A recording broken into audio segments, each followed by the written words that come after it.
And then Joe Raczynski works with Thomson Reuters Legal, managing a team of technical client managers for the large law and government division. So I'm just going to go ahead and turn the program over to them so we can get as much information as possible. So Wendy and Joe.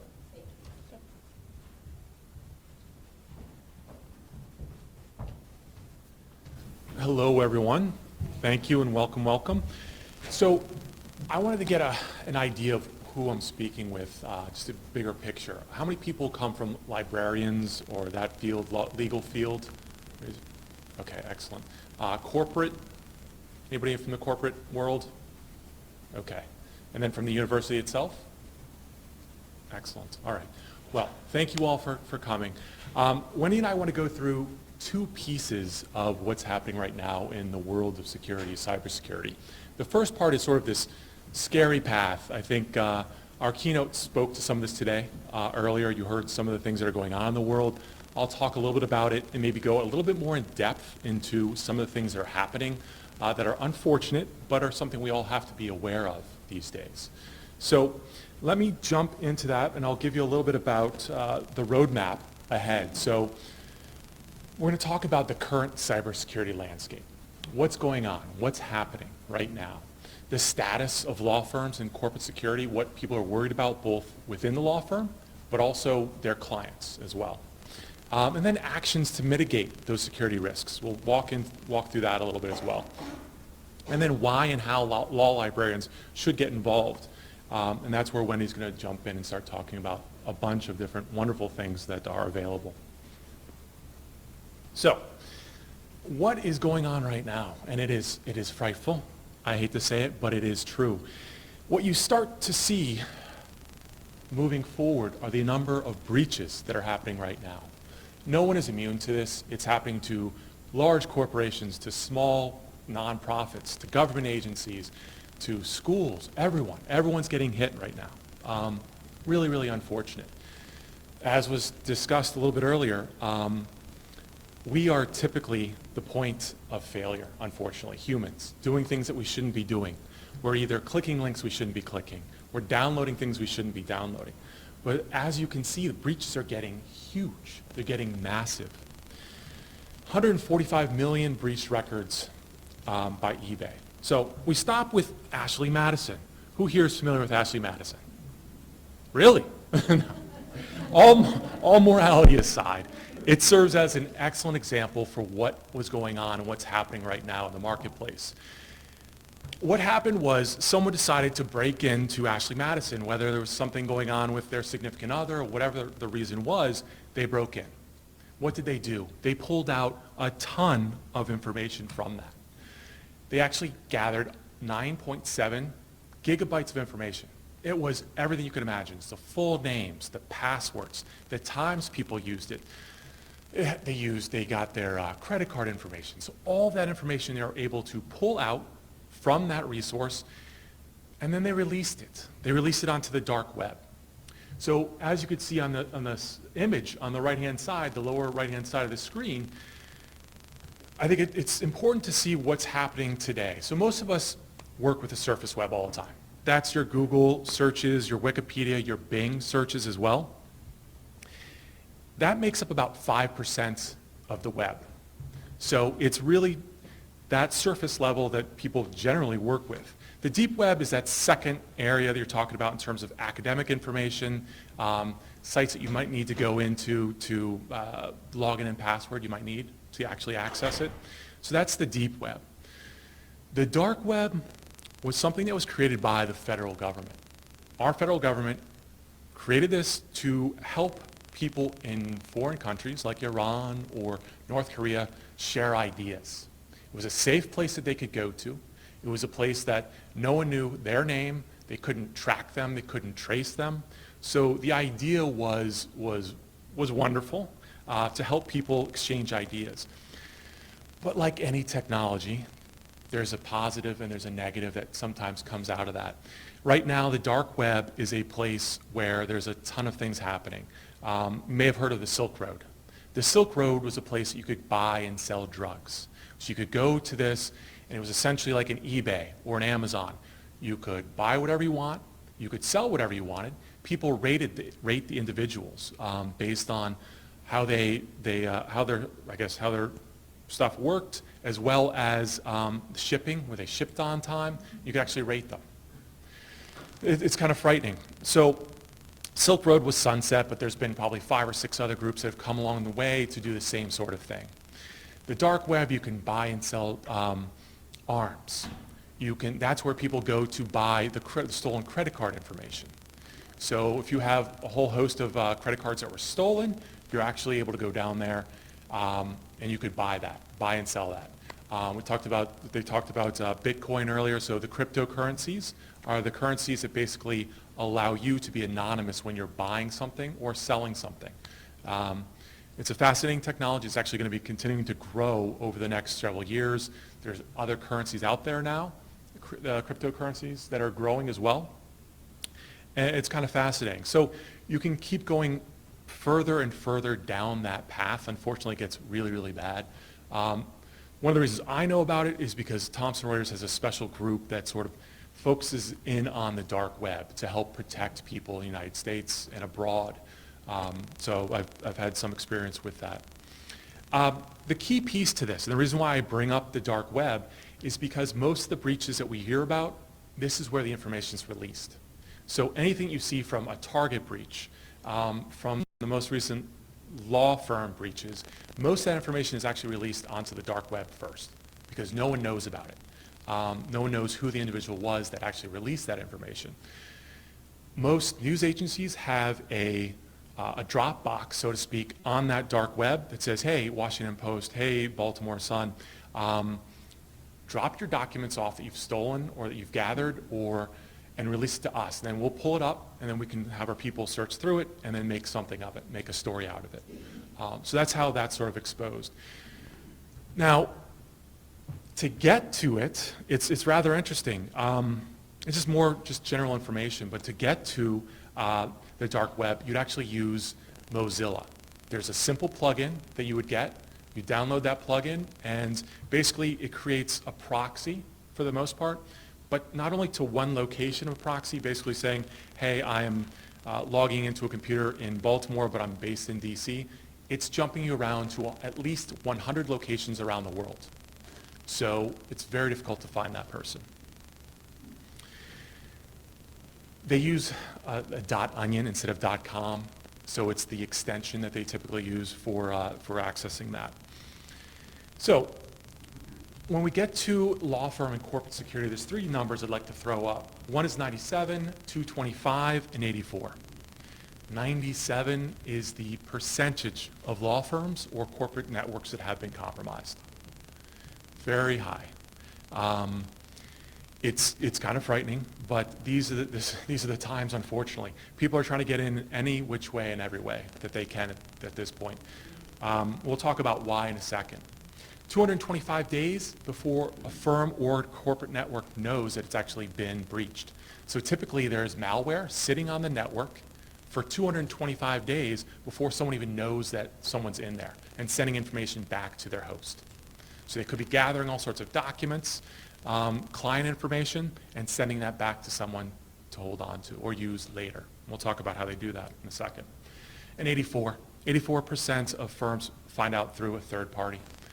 They usually don't know themselves. It's very difficult to find these sorts of attacks. This was data that basically was gathered by a leading cybersecurity company based off of, I guess, 1,250 audits that they had done by going into corporations and firm networks, law firms.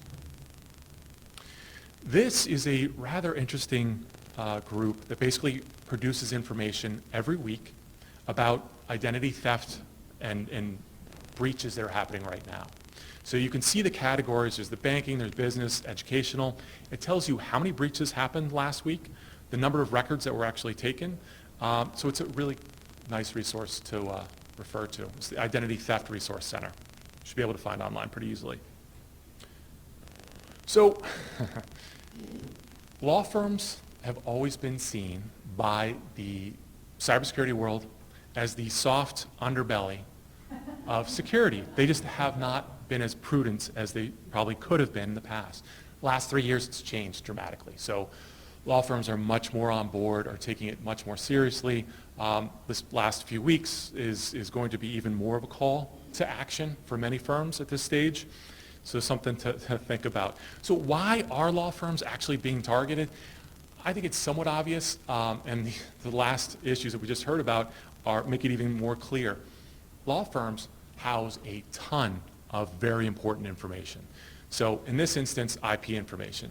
If we think about Samsung or Apple Computer, if you were a nation state like China, and I'll pick on them because they're in the news a lot, and you want to bolster your own revenue and create your own companies within China, what do? You potentially go after Apple's law firms because they house all that information before it's even out.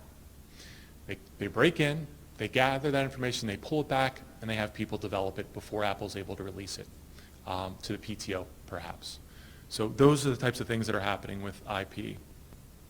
M&A, and this was probably most clearly evident with the breaches that happened to a lot of the firms in New York, where a Russian hacker said, hey, my fellow hackers, let's try to break into law firms because they have all this information on mergers and acquisitions before it's even out yet, before it's publicized. They find out that information. Then they're able to go on to the NASDAQ, the New York Stock Exchange, buy shares of whatever company it might be made public. And there you go. They're able to leverage that. They're able to take that information and benefit from it by just buying and selling stocks. So a lot of interesting ways of leveraging that information, I suppose. Fairly obvious, but there's a ton of sensitive and proprietary information that law firms house.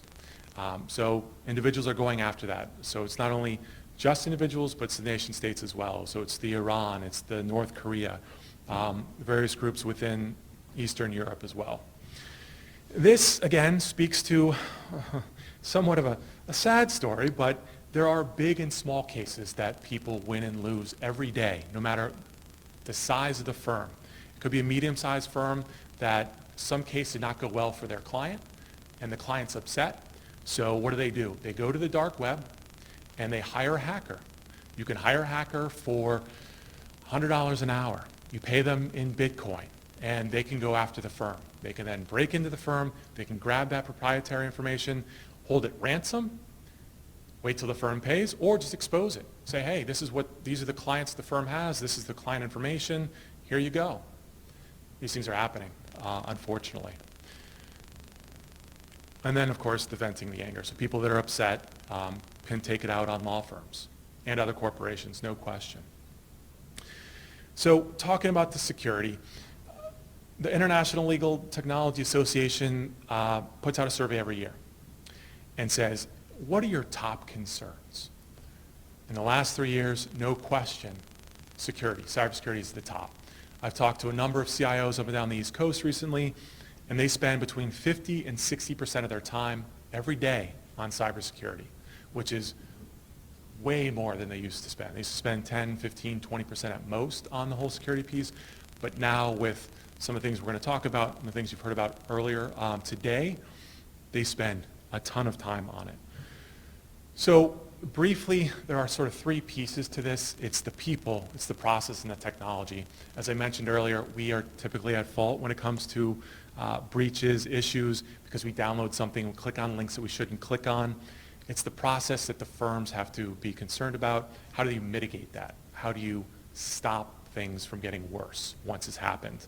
And then the technology behind it. I'll talk about that in a second, and the antivirus talk that was mentioned earlier, which I think is rather interesting, how antivirus software has changed over the years.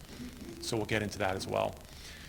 So there are forms of attack that we are all getting much more familiar with right now, and were talked about a little bit earlier. We've all heard of phishing. So phishing, traditionally old school, was you would get an email from the Bank of the World saying, hey, please change your login and password by clicking this link. We all knew that that was something that we shouldn't do. People did, but it's changed. So now you have the spear phishing attack. The spear phishing attack is a much more angled approach that a criminal will take. So if I am I guess I'll pick on China, I'm sorry. Pick on China again. So I am China, and I want to go after Apple Computer. So I'm easily able to look online and find out who Apple's top 20 law firms are.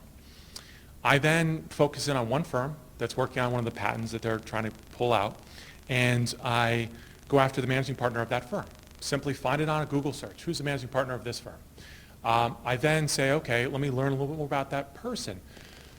Everyone's living their lives sort of online now. You have Facebook, Twitter, Pinterest. You might write a blog about some of the work that you do. You might be involved in some associations with your children. A lot of that information is online right now. So I can start developing a profile on one person, that managing partner at the law firm, and I say, oh, this person lives in Baltimore, Maryland. They live in this neighborhood. I actually probably could find their address. They live in this neighborhood, so they probably go to this grocery store. I'm able to find out, oh, they have 2 kids that are in Girl Scouts. So I'm that hacker, and I know the name. I start crafting an email just to that person. I have their email address. I say, hey, I saw you in Baltimore, like at the grocery store, the giant grocery store, 2 months ago. We were talking about our kids. They're both in Girl Scouts. They're trying to raise some money for the Girl Scouts. Would you mind clicking this link and donating $5 or $10? The likelihood of that individual clicking that link is at 96%. It's very, very difficult to determine. That managing partner probably meets a ton of people a day. They don't remember who they've met, and they're like, this person knew everything about me. They knew where I lived, where I worked, we have shared mutual kids, all these things. It makes it very difficult. So it's something we all have to be sort of concerned about. There are actually law firms and corporations that are internally testing their employees now. So there are companies out there that will give you about 50 or 60 different templates to send to your employees to see if they click a link. And then it's a whole training mechanism. So it gives people an idea, hey, you clicked on a link that you shouldn't have clicked on. Let's talk about what you should do and what you shouldn't do when it comes to link clicking. So cybercrime as a service is out there. There's no question. There are people you can hire to go after others to get into law firms or to any corporation. Social engineer, we talked about a little bit earlier. It's the idea of befriending somebody. You don't have a login. You don't have a password. You call up an entity. You call up a firm. You say, I forgot my password. You tell a few stories, maybe a few jokes. You make reference to some things internally that you were able to figure out through the web. Maybe a building, maybe an office, maybe a conference room. And you're able to befriend that person. You get passed around a few times. Next thing you know, you have a login and a password. It happens all the time, unfortunately. The third is ransomware. We all probably have heard about this at this stage. I've been talking about ransomware for probably over a year, and when I first mentioned it, most people weren't aware. I mean, when I first came across this, I was blown away. The issue that happened at the hospital in the DC area most recently was actually probably most enlightening for me in terms of a case study. They haven't released everything, but what we understand is that the hackers basically do a scan of all the computers you can imagine. So basically, they send out a bot into the web, and it looks for JBoss, which is basically a language that allows people to craft applications very easily inside an agency or inside a firm or inside a corporation. So you can actually create these applications very quickly. The problem is in 2007, there was an issue that was found with JBoss. So there's a patch that came out in 2007. This organization didn't patch it until they found out about their issue now. So they waited, unfortunately, it looks like 8 or 9 years before they were able to patch something. So as was mentioned earlier, patching is a huge deal. There are 2.1 million servers out there right now that could be potentially hit by ransomware because they have not patched their software yet. So it's a really big deal. And when it comes to ransomware, it's kind of fascinating because it would be that managing partner that would have potentially clicked that link that we talked about before in the spear phishing attack, and this would happen. So ultimately what it does is it would wipe your computer clean. It takes it down to a black screen with a prompt that says, hey, you've been encrypted. Your computer's been encrypted. You will not be able to get access to any of your pictures that you've taken. You can't get access to any of your client data. It's all taken away unless you pay us in Bitcoin, or you can back it up. Hopefully you backed up your computer. I've met with several firms who have encountered this over the last several months. One firm had to pay $10,000, unfortunately, because they didn't back up their computer. Another firm had somebody click the link. It was probably 5 o'clock in the day. They left for the day. Their computers do not shut down for another hour. So in that hour, it went out, it encrypted his computer, and then went out into the network and started encrypting all the different drives on the network. Fortunately, they had backed up everything, but that could have been a big problem for them. So really quickly, in the last few minutes, this is a really busy slide, and I apologize for that. The point of it is that there are 4 profiles, technically. So the group, where it says group, there's the hacktivists, there's the criminals, nation states, and I didn't put the terrorists in there, but that's another group that people believe are out there right now. The hacktivists are the group that want to change the world for a reason, right? They have something in their heart that they want to get out there and they want to change it, and they're doing all sorts of things to have that accomplished. The criminals typically are going after money, or they're trying to do harm to somebody. The nation states, every single reason you can imagine. Sometimes it's money, sometimes it's to upend another government, sometimes it's just to have more power, so to speak. So there's a ton of information in there. I'm happy to talk with people if you're more curious about that after this. So a last few points that I will mention. This is a bold statement. It's more of a grabber. So antivirus protection is almost pointless. This is something that I had heard about recently at a security conference. It is still very important. Everyone should still have it on your network, still on your home computers, but the difference is that it's becoming increasingly more difficult to have antivirus protection work. Essentially, the way I like to describe this is your antivirus basically, for simplicity's sake, downloads a file every day.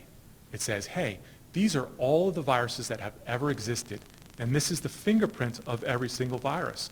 So if you're in a walled garden and information's coming in, it knows, hey, keep that out because it has this fingerprint. The problem is viruses are coming about so quickly, are being so dynamic, that getting that full file of all the fingerprints every day is much more difficult to have, especially for our home networks. Law firms, the university, I'm sure, have much more robust systems, but something to be aware of. So one of the things that I like to say is that assume that you've already been breached. It's not about keeping the criminals out in that walled garden. That's very important. But more than likely, the criminal's already in your house, downstairs, playing PlayStation with chips and drinking some soda. Like, they're already there. They're hanging out. It's about finding them. It's literally about finding the malware, finding the problems on your network that already exist and getting it out. That's the key piece, and that's what a lot of law firms, corporations are struggling with right now, is how to do that.